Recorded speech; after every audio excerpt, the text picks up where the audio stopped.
Hi welcome everyone മറ്റൊരു വീഡിയോയിലേക്ക് സ്വാഗതം. ഇന്ന് ഞാൻ പറയാൻ പോകുന്ന കാര്യം എന്താണെന്ന് വെച്ചിട്ടുണ്ടെന്നുള്ളത്, ഇന്നാണ് ഇത് പറയേണ്ട ദിവസം.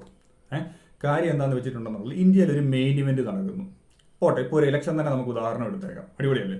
അപ്പം ഇലക്ഷന് നിൽക്കുന്ന പാർട്ടികളെക്കാട്ടി കൂടുതൽ ടെൻഷൻ ആയിരിക്കും. നമ്മളിപ്പോൾ ഒന്ന് ഫേസ്ബുക്കിലോ വാട്സാപ്പിലോ അല്ലെന്നുണ്ടെങ്കിൽ ടെലിഗ്രാം ഗ്രൂപ്പുകളിലൊക്കെ ഒന്ന് കയറി നോക്കാൻ നേരത്തെ അതിനകത്ത് മെമ്പേഴ്സിന് എല്ലാവർക്കും ഇല്ല, കുറച്ച് ആൾക്കാർക്ക്. അങ്ങനെയുള്ളവരാണ് നിങ്ങൾ ഈ വീഡിയോ കാണുന്നവരെങ്കിൽ ഈ ഒരു കാര്യങ്ങൾ നിങ്ങൾ ഫോളോ ചെയ്യണം. ഇല്ലെന്നുണ്ടെങ്കിൽ വലിയ നഷ്ടത്തിൽപ്പെടാം.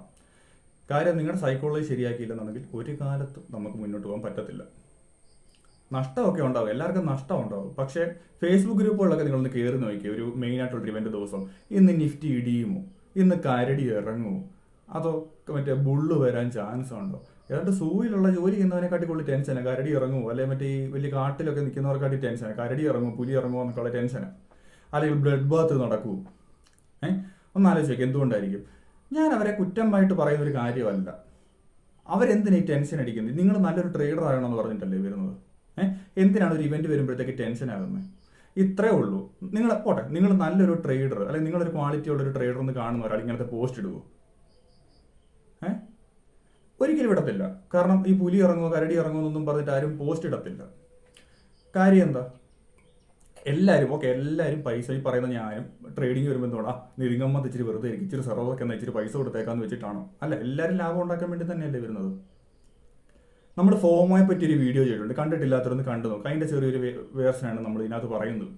എന്താണെന്ന് വെച്ചിട്ടുണ്ടെന്നുണ്ടെങ്കിൽ എല്ലാവർക്കും അറിയാം, മെയിൻ ഇവന്റ് വരുമ്പോഴത്തേക്ക് മാർക്കറ്റിൽ കുറച്ച് വ്യത്യാസങ്ങളൊക്കെ വരും. അല്ലെന്നുണ്ടെങ്കിൽ ഇപ്പം ഇന്നൊരു ഇലക്ഷൻ, ഇന്നൊരു പാർട്ടി ജയിക്കുമെന്ന് നേരത്തെ മാർക്കറ്റിന് അറിയെങ്കിൽ അത് ഓൾറെഡി ഡിസ്കൗണ്ടഡ് ആയിരിക്കും, അത് ഓൾറെഡി ബാധിച്ചിരിക്കും. അതെല്ലാം ഓക്കെ, എല്ലാം പോട്ടെ. ഇപ്പോൾ പറയുന്ന കാര്യം ശ്രദ്ധിച്ച് കേൾക്കുക. നമ്മളിപ്പോൾ ഒരു ഇവന്റ് വരുന്നു, ആൾക്കാരെന്തായിരിക്കും ചിന്തിക്കുന്നത്? നല്ലൊരു അവസരം വരാൻ പോകുന്നത്, അപ്പം ഒന്ന് മുതലാക്കണ്ടേ? അപ്പോൾ ഇവരെന്ത് ചെയ്യും? നല്ലൊരു അവസരം ഇല്ലെങ്കിൽ പോലും, അതായത് ഇവർ നല്ലൊരു എൻട്രി കണ്ടില്ലെങ്കിൽ പോലും ഇവർ ചാടിക്കയറി മേടിക്കും, അല്ലെങ്കിൽ എന്തെങ്കിലുമൊക്കെ ചെയ്യും. അവർക്കൊന്ന് പാർട്ടിസിപ്പേറ്റ് ചെയ്ത് എങ്ങനെയും ഒന്ന് കിട്ടിയാലോ.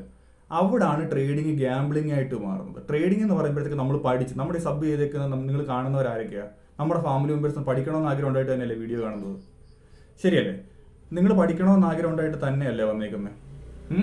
പക്ഷേ പഠിക്കാതെ എങ്ങനെയും ലാഭം ഉണ്ടാക്കണമെന്ന് പറഞ്ഞിരുന്നിട്ട് ഒരു വ്യൂവും അല്ലെങ്കിൽ ഒരു റിസ്ക് സെറ്റപ്പ് നോക്കാതെ കയറിയിട്ട് ട്രേഡ് ചെയ്യുന്നവരാണ് ഈ പ്രശ്നത്തിൽപ്പെടുന്നത്. മനസ്സിലായോ?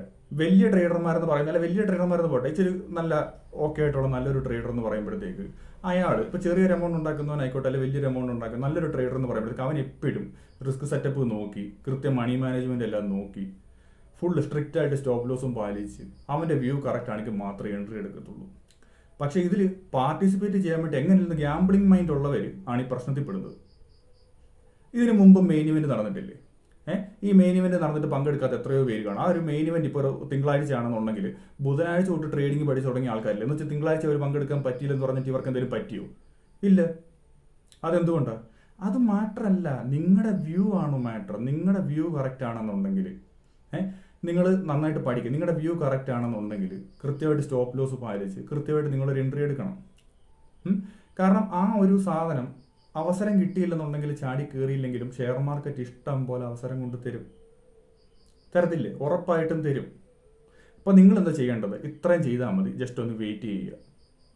നിങ്ങൾ ഇത്ര ഉറപ്പിക്കുക, ഒരവസരം പോയാൽ 1000 അവസരം വേറെ വരും. നമ്മുടെ വ്യൂ കറക്റ്റ് ആണെന്നുണ്ടെങ്കിൽ മാത്രമേ എൻട്രി എടുക്കാവൂ എന്നുള്ള കാര്യം നിങ്ങൾ തീരുമാനിക്കണം. മനസ്സിലായോ? റിസ്ക് സെറ്റപ്പ് എപ്പോഴും മാനേജ് ചെയ്യണം. സ്റ്റോപ്പ് ലോസ് എപ്പോഴും ഫോളോ ചെയ്യണം. സ്ട്രിക്റ്റ് സ്റ്റോപ്പ് ലോസ് ആയിരിക്കണം. അപ്പോൾ ചിന്തിക്കുക, ഒരു മെയിൻ ഇവന്റ് നമ്മൾ ഓൾറെഡി ഒരു ട്രേഡിലുണ്ടെങ്കിൽ എന്ത് പറ്റും? Stick to the plan. നിങ്ങൾ സ്റ്റോപ്പ് ലോസ് അടിച്ചാൽ നിങ്ങൾ എക്സിറ്റ് അടിച്ചോ. സ്റ്റോപ്പ് ലോസ് അടിച്ചില്ലെങ്കിൽ നിങ്ങൾ ഹോൾഡ് ചെയ്യും. ഇപ്പോൾ നിങ്ങളൊരു ട്രേഡ് ചെയ്യുന്ന ഒരു ഷെയർ കയ്യിലുണ്ട്, നിങ്ങൾ ഹോൾഡ് ചെയ്യും. സ്റ്റോപ്പ് ലോസ് അടിക്കുന്നതിന് വരെ ഹോൾഡ് ചെയ്യും. ഒന്നുകിൽ സ്റ്റോപ്പ് ലോസ് അല്ലെങ്കിൽ ടാർഗറ്റ്. നിങ്ങളുടെ വ്യൂ കറക്റ്റ് ആണെന്നുണ്ടെങ്കിൽ മാത്രം എൻട്രി എടുക്കുക. അതേ പറയാനുള്ളൂ. വ്യൂ കറക്റ്റ് ആണെന്നുണ്ടെങ്കിൽ എൻട്രി എടുക്കുക. ഇല്ലെന്നുണ്ടെങ്കിൽ നമ്മളൊരു എൻട്രി എടുക്കാതിരിക്കുക. ജസ്റ്റ് വെയിറ്റ് ചെയ്യുക, കളി കാണുക. നല്ലൊരു എൻട്രി വരും, വരാതിരിക്കുമോ? ഇല്ല, വരും. അപ്പം മാത്രം എൻട്രി എടുക്കുക. അത് എൻ്റെ ഫാമിലിയോട് പറയാനുള്ളൂ.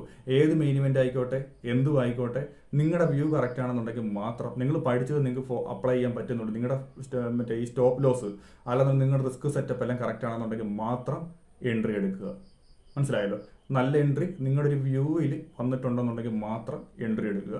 വേറെ ഒന്നും ചിന്തിക്കേണ്ട. അപ്പോൾ ഇനി കരടിയെ പേടിക്കേണ്ട ആവശ്യമില്ലല്ലോ. എല്ലാവർക്കും മനസ്സിലായല്ലോ എന്തുകൊണ്ടാണ് ഇങ്ങനത്തെ പോസ്റ്റുകളൊക്കെ വരുന്നതെന്ന്. നിങ്ങൾ അങ്ങനെ ചെയ്യാതിരിക്കുക. ഓക്കെ? അപ്പം നമുക്ക് മറ്റൊരു വീഡിയോയിൽ കാണാം.